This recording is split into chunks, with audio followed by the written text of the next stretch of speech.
Now, as the rush to evacuate intensifies in Afghanistan, people here in the U.S. are trying to get their families out of the country. NBC Bay Area Scott Budman spoke with a Bay Area family that is desperate to get their relatives out, and also spoke with someone who's working to make that mission happen. Scott. Janelle, both say they were already tense before today's bombings, and while far away from Afghanistan, we're hanging on every bit of information from the airport. Each called this a day of terror and frustration, but also a day of some good news.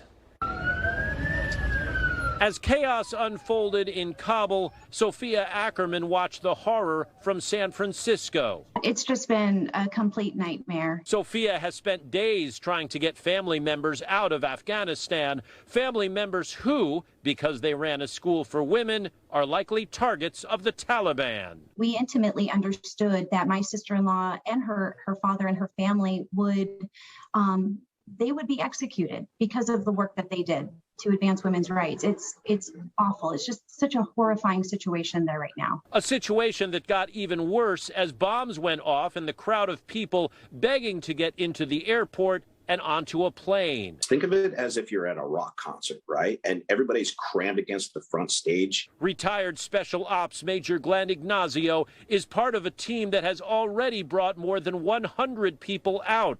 He says the bombings will not stop the rescue efforts. The impact of what this is going to slow some things down, because the understanding who's who, understanding if somebody has a bomb, that's going to be looked at more and more and more since it happened. It just the nature of being reactive to an event like this. And there have been successes. Through some miracle, they were able to evacuate my sister-in-law.